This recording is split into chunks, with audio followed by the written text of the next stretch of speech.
العالمين وعلى آله و اصحابه اجمعین. اما بعد، برادران و خواهران و هموطنان عزیز و کسانی که ما را می‌بینند، شما را با فرارسی دعوت سربازان و نوسکرانی که امسال دعوت میشن به خدمت وطن برای همه قشر جامعه من تبریک میکنم و متانت و جرأت و شجاعت برای نوجوانان ملت خواهانم. موضوع امروزه ما که اختیار کردیم از مرکز اسلامی، همچنان که ما برنامه‌های آنلاینی اینترنتی داریم، موضوع ما یک موضوع اختیار کردیم که از مسائل مبرم روز باشد و اون هم فضیلت حفظ وطن در پیشگاه پروردگار هست. برادران عزیز، وقتی که صحبت از وطن می شود، بسیاری جامعه، آنانی که علم دارند، دانش دارند، معرفت دارند و حمایه وطن از دیدگاه دین فرض واجب ایمانداری هر شخصی وطن دوست هست، هر شخصی با. بنابراین اگر ما سرچشمه‌های دینی رو نظر بکنیم، خاک، بس آب و زمین، طبیعت و اون که برای هر ملت داده می شود چقدر اهمیت و منزلت و عزت بزرگ دارد. شما ببینید در تاریخ های مردم عرب میخونید که در زمان جاهلیت، یعنی قبل از اسلام، مردم عرب وقتی که هر جا سفر میکردن چند مشت خاک از وطن خودشان بر می داشتن، با خودشان می بردن و این از باباهایشان ماندگی بود. می بردن، وقتی که سفر اونها طولانی میشید بوی میکشیدن اون خاک را که تیزترک به وطن برگردن و یک غریزه این را میدانستن برای خودشان. و همچنانه که وقتی که اسلام آمد، یعنی اگر ما فقط درباره زمین و خاک و همچنان که قرآن ارض میگوید، یعنی زمین میگوید، صحبت بکنیم، صحبت‌های زیادی در این باره هست از دیدگاه دین مبین اسلام. وقتی که اسلام آمد، پیامبر خدا صلی الله علیه و سلم یک رقیه برای مردم میخوان. وقتی کسی بیمار میشید، یعنی جرح میبرداشت، علم میبرداشت، پیامبر اسلام صلی الله علیه و سلم میگفت که یعنی آب از دهانش میگرفت در سر انگشتش و در خاک زمین میگذاشت و اون را بر اون بیماری میگذاشت، به اذن پروردگارمون میگوین شفا میافت. یعنی اون دعای مشهور از پیامبر صلی الله علیه و سلم است که میگه بریقت بعضینا من تربت ارضینا یشفى سقیمنا باذن ربنا. یعنی با بعضی از آب دهن ما و از خاک زمین ما به اجازت پروردگار ما الله تعالی این بیمار رو شفا میدهد. بعضی ها کوشش کردند که بگن این خاص پیامبر صلی الله علیه و سلم است، اما در نزد محققین محدثین این عام است، یعنی هر آدمی میتواند این کار رو بکند. یعنی فقط من گفتنی هستم که البته موضوع درباره محبت وطن، حس وطن دوستی، زمین داشتن در جامعه بشری امروزه و خداوند یک قطعه زمین میدهد چه مقام و منزلت دارد، صحبت درباره این هست. اما شما ببینید که این خاک رو چقدر قدر میکنن اونها، چقدر یعنی زمین حتی در دیدگاه قرآنی، چی در قصه موسی، در قصه شعیب، در قصه ابراهیم علیه السلام، وقتی که از وطن بیرون میشند میگه که یا از زمینمون، از وطنمون ایرا برارید او تعد فی ملتنا، یا اینکه دینی ما را این قبول کند بیستدین. یعنی پیغمبری را وقتی از وطنش بیرون میکنن، این بیرون کردن از وطن یک نوع عقاب است، یک نوع عذاب است در دین. یعنی کجایی که قرآن این صحبت را میکند، از زمین بیرون کردن را به عنوان عذاب بیان میکند، به عنوان عقاب بیان میکند.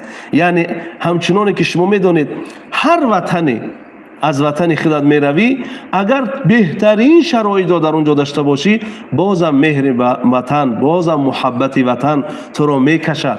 تو را غمگین میکند. چند سال بعد تو با این سرزمین برمیگردی و وقتی که در این زمین فرود میایی اشک چشمان تو میریزد، چون که فطرتاً جای مولید، جای تولد انسان برای انسان عزیز است. ما در افیر نمره رقم های تلفنی خودمون رو داریم، در پاسخ با شما هستیم. السلام علیکم و رحمت الله و برکاته. سلام. آقای دوملو یک سوال داشتیم. بله گوش میکنم. نقش جوانان در حمایت وطن از نظر اسلام چیست؟ سلامت باشید. دیگر سوال ندارید؟ نه اکدام. رحمت، ما در پاسخ با شما هستیم. خب.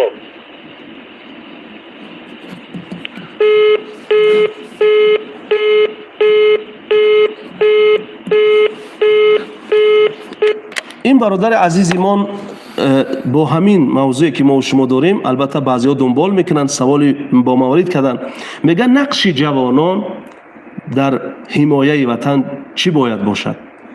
شما ببینید همگی میدونیم و تعلیمات ادبیات تاریخ بر ما یاد داد که نیرو و قوت آینده بقای امت این جوانان هستند. جوانان می توانند که سهم زیادی داشته باشند در حفظ و حمایه وطن، خصوصا در این شب و روزی که ما دعوت نواسکران را داریم، سربازان را داریم و امروز در صف قواهای مسلح جمهوری تاجیکستان رفته خدمت میکنن. این هم سهم جوانان است. البته جوانان رو میبرن، ببینید کلانسالانی که حتی خدمت نکردن اونها رو نمیبرن، بس اینها باید بعضی ها از این خدمت قدر و منزلت دینی را نمیدانن، فرار میکنن. شما ببینید پیامبر خدا صلی الله علیه و سلم، روایت صحیحین است، یعنی در صحیح البخاری و صحیح مسلم از ابو هریره رضی الله تعالی عنه روایت است که مرد آمد پیامبر خدا را پرسید درباره رباط انمون حدود وطن را میگویند، مرابط انمون سرباز را میگویند که در اونجا حمایت میکند. در رباط بودن شرط نیست که در اونجا جنگ باشد. علما شرط نمیدونن که در اونجا جنگ باشد، شاید سالها در اونجا جنگ نشود، اما در اونجا بودن حدیث های زیاده دارد. علمای دین میرفتن در اونجا می ایستادن. در زمان گذشته از دیدگاه تعلیمات دین مبین اسلام علمای دین میرفتن در رباط می ایستادن. اون مرد وقتی پیغمبر را درباره رباط میپرسد، پیامبر صلی الله علیه و آله میگوید که آیا تو در مسجد قومت رفته تصلی ولم تفرط، یعنی میتونی نماز بخونی و هرگز مانده نشوی، تصوم ولم تفطر، و روزه بگیری هرگز روزه را نشکنی. میگه این چگونه میشود؟ میگه و کذالک الرباط، یعنی رباط این چنین هست. یک انسان یک روز در اون حدود وطن، این جوانان ما میران میستن که سهم بزرگشون در اونجا هست، اینا میتوانند که در نامه اعمالشون طبق روایت صحیح یک روزه یک ساله نماز و یک ساله روزه اصلا را بنویسند. و چندین حدیث از پیامبر صلی الله علیه و آله در یاد من آمد، من در اینجا برای شما برسانم، خصوصا برای نوجوانانی که امروز دعوت تی نوبتی در سربازان کشور دارند. شما ببینید پیامبر صلی الله علیه و آله میگه کل عمل ابن آدم ینقطع، یعنی با مردن فرزند آدم همه اعمالش بند میشد، الا الرباط، مگر اینکه ایستادن و حفاظت کردن در مرز و بوم کشور، در حدود وطن. لا ینقطع، این قطع نمی شود.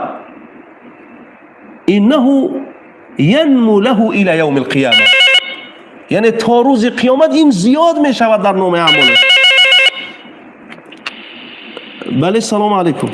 سلام علیکم بابا جملو. و علیکم السلام و رحمت الله و برکاته. یک سوال داشتیم. بله گوش میکنم شما رو. شهادت در راه محافظت وطن چی ارزش دارد؟ شهادت در راه حفاظت وطن چی ارزش دارد؟ بهترین سوال، در پاسخ هستیم. سوال دیگری باشد. سلامت باشید. سلامت باشید شما. ما در پاسخ هستیم.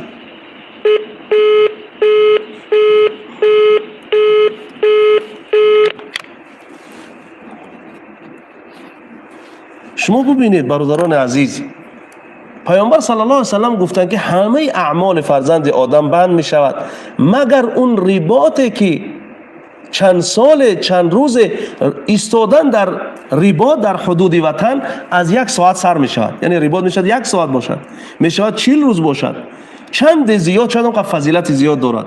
اما وقتی که این می میرد همه اعمالش بند می شود مگر اون رباطش زیاد کرده می شود برای او تا روز قیامت. حتی در حدیث دیگر من خوندم میگه یأمن الفتان، یعنی ایستادن در حدود وطن از فتنه منکر و نکر صاحبش را باز می‌دارد. حتی شهادت شدن، شما ببینید در اسلام بعضی وقت جهاد فرض عین می شود. کی می شود این؟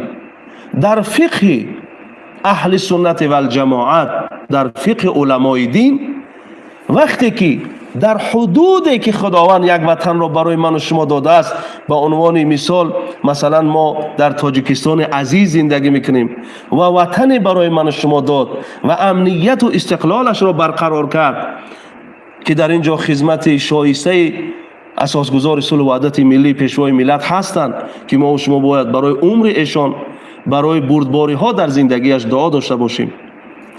و این را که برای ما داد، این هم فرض هم واجب به هر یک فرد قشر جامعه است. کی جهاد برای اینا فرض عین می شود؟ جهاد دفاعی همیشه تا روز قائم قیامت هست.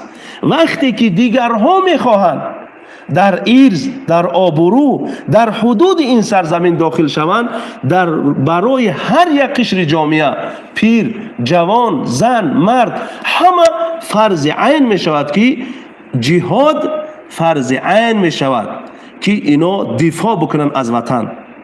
می شود با سلاح باشد، می شود با علم باشد، می شود با فرهنگ و تمدن باشد، می شود با سخن و اصلاح انداختن در میان اونها باشد.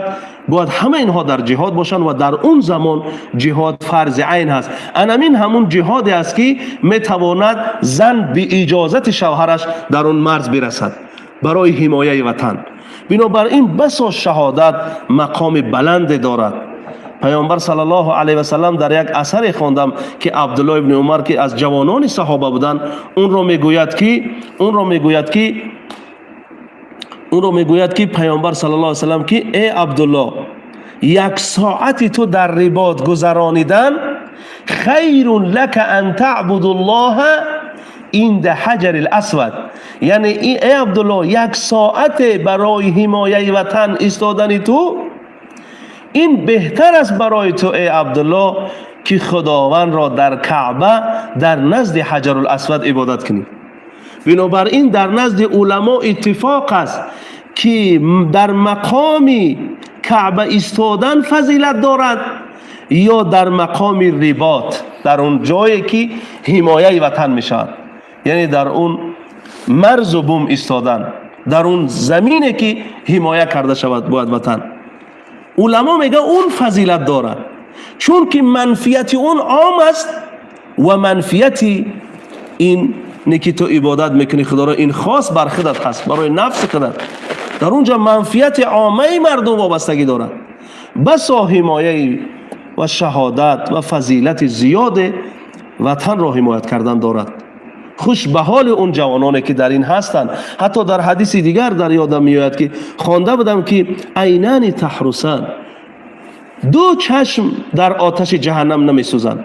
چشمی که بکد من خشیت الله، چشمی که از ترس خدا آبش می ریزد، گریه میکند از ترس خدا، از ایستادن در پیش خدا، از حساب و کتاب و میزان صراط روز قیامت. و دومین عینان تحرسان، اون 2 چشمی که در اون رباط می ایستد، حمایت وطن میکند. این 2 چشم حرام است که در جهنم بسوزند. بنابراین بسا فضیلت دارد شهادت در این راه، که سوال دومی ما همین بود. بسا مقام دارد برای جوانان. و شما ببینید معلم دینی من و شما 86 سوره که در مکه مکرمه نازل شدن، آخران سوره قصص هست. در اونجا پیامبر خدا را نقل میکند.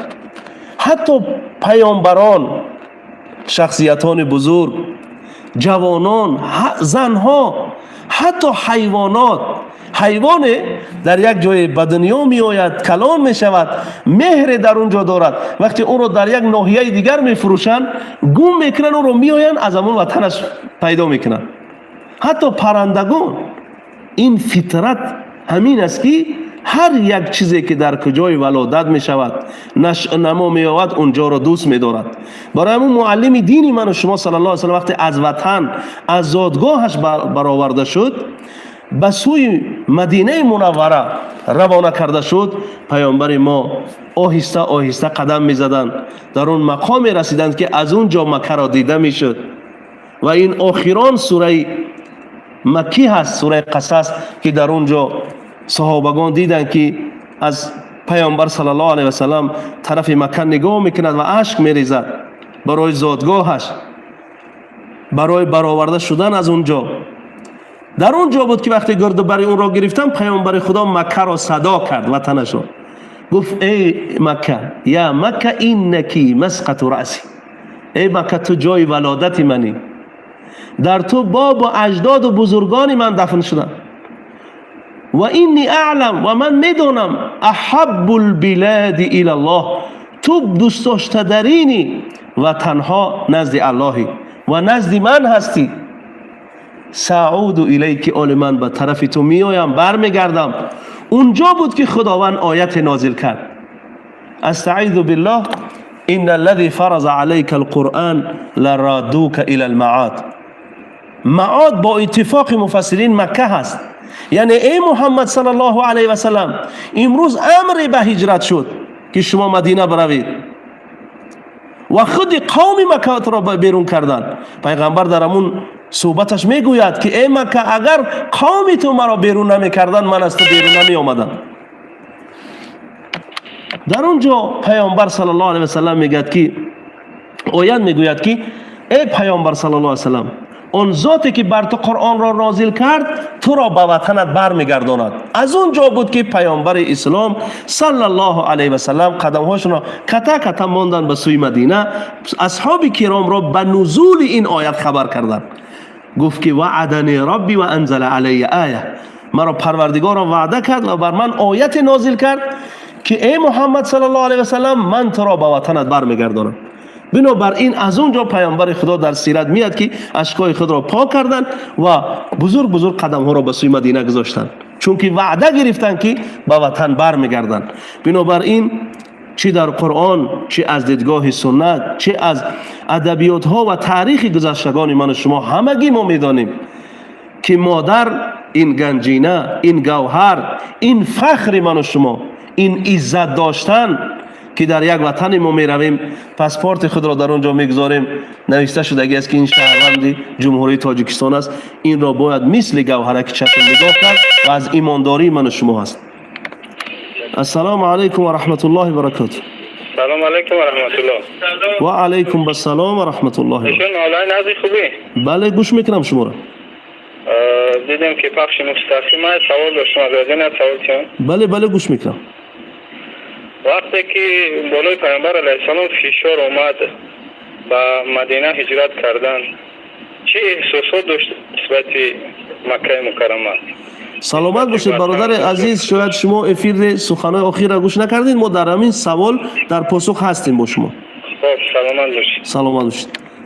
البته این چون که مشهور است در میان مردم ما، مردم از این سوال میکنن که پیغمبر چه احساس داشتن. پیغمبر احساسی که داشتن، آهسته آهسته میرفتن، قومشون رو بیرون کرده بود و امر الهی بود که از وطنش بیرون شوند، اشک میریختن و اونجا رو با صدای بلند میگفتن که تو بهترین وطن، دوست داشتنی وطن به سوی من هستی، تو زادگاهی من هستی و بزرگان من در اینجا خاک شدگیان و من به طرف تو برمیگردم. اونجا بود که این آیتی که من ذکر کرده گذاشتم، آیت نازل شد برای تسلیت پیغمبر و وعده الهی بر معلم دین صلی الله علیه و سلم که ما اون ذاتی که بر تو قرآن را نازل میکنه، یعنی تو را امر بر هجرت کرد، تو را به وطنت برمیگرداند. این بدن احساساتی پیغمبر صلی الله علیه و سلم. بله سلام علیکم. سلام علیکم و رحمت الله و برکاته. و علیکم السلام و رحمت الله و برکاته. بله شکر الله، گوش میکنیم شما. یک نفر بیننده پخش مستقیم شما یک سوال داشته. بله بله گوش میکنم. خب همین با کدام سبب ها ما میتوانیم که جوانان را مثلا که نسبت وطن از اینکه دوست داریشون نسبت وطن زیاد شود، یکان عامل های هستن عامل ها که انسان ها مثلا نسبت وطن، یعنی چی عامل ها سبب میشوند که در میان جامعه محبت وطن زیاد شود؟ بله بله. سلامت باشید. یکم سوال دیگر باشد ما در پاسخ هستیم. تشکر زیاد. سلامت باشید. این برادر عزیز که میگم من پخش مستقیم مرکز اسلامی رو همیشه دنبال میکنم، سوال دادن که میگه آیا چی عامل ها و سبب ها باعث میشوند که در میان جامعه محبت مردم به سوی وطن زیاد شود؟ من از این منبر، از این مرکز اسلامی جمهوری تاجیکستان به شما میرسانم و با آرای آنانی که وظیفه های دارند در خصوصا مقامات ها، در سودیه ها، در این چیزها، خصوصا رئیس های ناحیه، برای همه این ها من در اینجا یک چیز عاملی را گفتنی هستم که این را علمای دین گفتن، این را دین مبین اسلام گفت، این را معلم دین گفتن و این چیز را داشتن خودشان. و بس سوال مهم هست این سوال این برادر با موضوع ما که عامل و سبب‌های اصلی که در داخل قلب قشر جامعه، چی مرد و جوان، چی پیر و یعنی زنها، ما میتوانیم محبت رو در دل اونها جای کنیم، دو عامل است: عدالت و کرامت. یعنی ما بتوانیم عدالت کامل در وطن داشته باشیم، ما بتوانیم کرامت برای همه نوع قشر جامعه قائل باشیم، این دو عامل میتواند که سبب دوست داشتن و محبت وطن را در قلب جامعه جا کند. بنابراین وقتی پیامبر صلی الله علیه و سلم مدینه آمدن، وقتی عدالت برای مردم تأمین کردن، برای همه کرامت قائل بودن، عزت قائل بودن. حتی گفتن که لو سرقت فاطمه بنت محمد لقطعت یدها، یعنی اگر فاطمه دختر پیامبر صلی الله علیه و سلم دزدی بکند، من دست اون را قطع میکنم، دست او را میبرم. و این چیز عدالت است و کرامت برای همه قشر جامعه. مردم در خاک خود، در وطن خود که خوشبختانه این چیز در وطن ما دیده می شود و هیچ جا به کمبودی نیست، کوشش میکنیم که این پره کرده شود. باید ما عدالت و کرامتی همه نوع قشر جامعه را برقرار کنیم و این سبب و عامل های هستند که علمای همه دین ها اتفاق دارند که این دو عامل میتواند که مهر و محبت وطن را در دل جامعه زیاده کند. بله سلام علیکم. سلام علیکم اکادملو. بله گوش میکنم شما را. توجه سوال داشته ممکنه؟ بله بله من شما را گوش میکنم. آیا هم دوست داشتن وطن از نشونه ایمانداری هست؟ همین حدیثه که همون چی هست، همون دلیل هست، حضرت امیده نبود معلومات دادن؟ بله بله سلامت باشید. سلامت باشید. یک سوال دیگه اما وطن رو حفظ کردن تنها با سلاح هست که با دیگه چیزا همیشه وطن رو حفظ کردن؟ سلامت باشید. بهترین سوال برادر عزیز، در پاسخ هستیم با شما. سلامت باشید. بله سلامت باشید. این برادرمون دو سوال بهترین کردن. یکمین سوال این هست که ما در ابتدای برآمد گفتیم، آیا میگوید محبت با وطن از شاخه ایمانداری هست، یعنی از ایمان است؟ شما ببینید من مقاله از استادها آموخته بودم که من لا خیر له فی وطنه لا خیر له فی دینه. کسی که در وطنش خیر نیست، در دین او هم خیر نیست. بنابراین حب وطن، فضیلت و دوست داشتن وطن، این از ایمانداری هست، از فرض و واجبات هر شخص هست.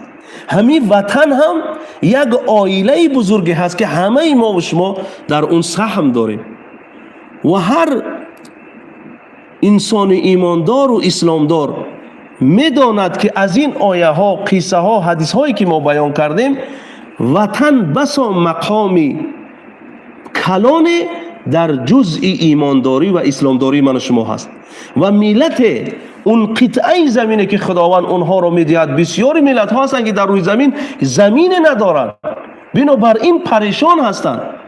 من ها رو ببینید تقریبا اینو 42 میلیون 45 میلیون اهالی دارند، اما وطن به نام کردستان ندارن.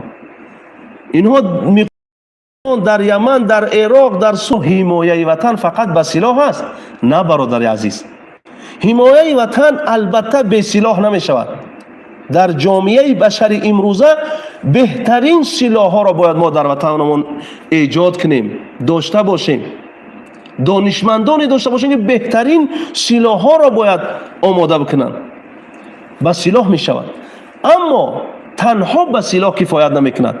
باید ما علم، فرهنگ، مدنیت، تمدن، یعنی تاریخ بزرگان رو در پیش خود داشته باشیم، علم داشته باشیم، یعنی علم های معاصر رو داشته باشیم، زبان های گوناگون رو باید ما با خود داشته باشیم.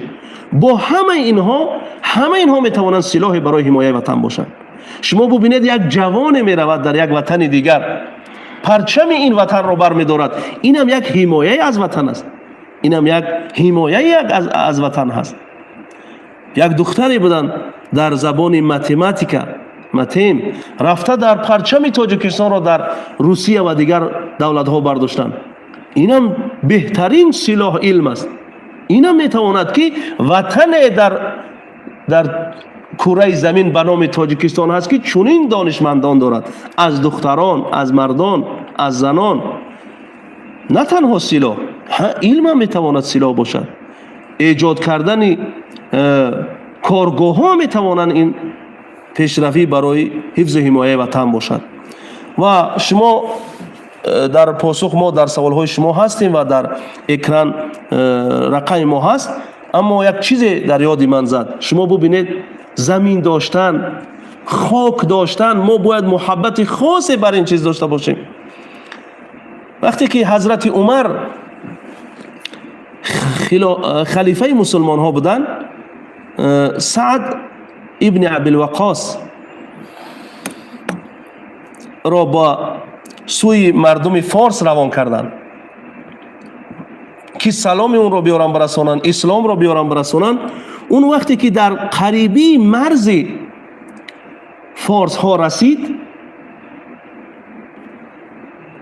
که در اون زمان یزدجرد یعنی یزدجیر اون پادشاه فارس ها بودن، سعد ابن ابوالوقاص اون رسولش را فرستاد که برود برای اینها برساند که اینها اگر اسلام میارن آزادن، اگر اسلام را قبول نمیکنن اونا جزیه بتن، یعنی نلاگ این زمین را بسپارن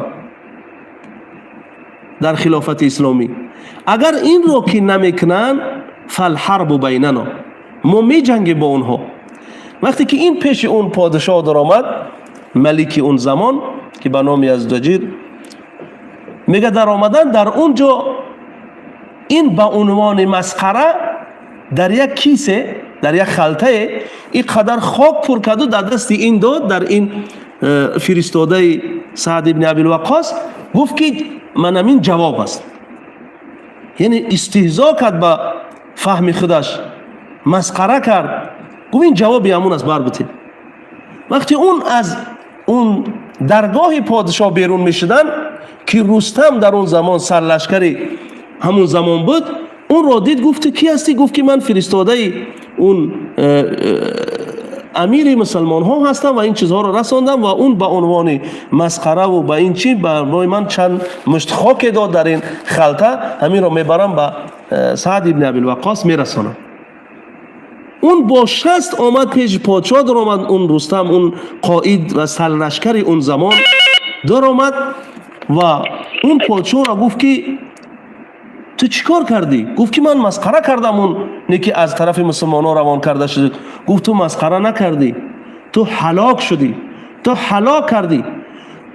هل ارسلت الیهم تربت ارضنا، اویا تو خاک سرزمین فارس را به اونها روان کردی، تو ملک را از دست دادی. با همین عنوان وقتی که اون در پشت سعد ابن ابی الوقاص رسید و گفت همین جواب است، وقتی که اون خاک را گرفت با دستش برداشت گفت که خداوند ما و شما را با اینها غالب میگرداند و ما مالک این زمین میشویم. و در حقیقت همین صورت گرفت. بنابراین یعنی خاک نشانه‌اش را ببینید، مقام و منزلتش را ببینید، هزل و شوخی ندارد، این چیز جدی هست. در این زمانه که ما کسی را سیاست امروزه را میبینیم، دولت‌های امروزه را میبینیم، جنگ‌های دولت‌های ابرقدرت برای زمین هست، همه ما میبینیم، به چشم سر و میدانیم. بنابراین از ننگ و ناموس و وجدان واجب و فرض ایمانداری است که ما این خاک و این سرزمین را حفظ کنیم. بدون امنیت و آرامش کشور ما هیچ نوع عبادت اسلامی را انجام داده نمیتوانیم. همین که من دارم با شما صحبت میکنم اینم از یک دستاوردهای زمان استقلالیت، دستاوردهای امن و ثبات صلح کشور است که ما از دیدگاه دین، از دیدگاه احادیث، از سخنان بزرگان گذشته ما داریم با شما صحبت میکنیم برادران عزیز. و اگر سوال ها نباشند ما در اینجا با شما خداحافظی میکنیم و خوب میشد که در موضوع فضیلت و حمایت وطن در پیشگاه پروردگار ما برنامه های 1 و 2 و 3 می داشتیم که بتوانیم با جامعه اون فضیلت ها رو برسانیم. اون فضیلت هایی که خدا و رسول قائل است با مردم خود، با برادران خود و خصوصا اون جوانانی که به سن عسکری و سربازی رسیده اند بتوانیم که برسانیم. و شما میدانید مثال های زیادی در کتاب های فقه هست، میگوید که یک مرد شب تا روز عبادت میکند، اون فضیلت دارد، یا یک جوانی که مرابط هست، در رباط هست، در اون یعنی پایگاهی نظامی که وطن را حمایت میکند در اون جا هست، آیا اون فضیلت دارد؟ اتفاق علما و فقها این است که اون جوان فضیلت دارد از این عابد. این عابد برای منفیت خودش، برای ثواب خودش، تنها برای خودش دارد عبادت میکند، اون برای جامعه دارد عبادت میکند، اون برای جامعه بیدارخوابی میکند. بنابراین در اسلام قاعده است هر چیزی که، هر عبادتی که منفیت عام دارد فضیلت او بالاتر میستد از اون عبادتی که منفیت خاص دارد. این قاعده است در دین مبین اسلام. و برادرانی که در پاسخ با ما بودن ما از اونها شکرگزاری میکنیم و کوشش بکنید که در برآمدهای آنلاینی، اینترنتی، یوتیوب مرکز اسلامی باشید و مردم ما مردم دیندار و مذهبی هستند. السلام علیکم و رحمت الله و برکاته. تا دیدار آینده.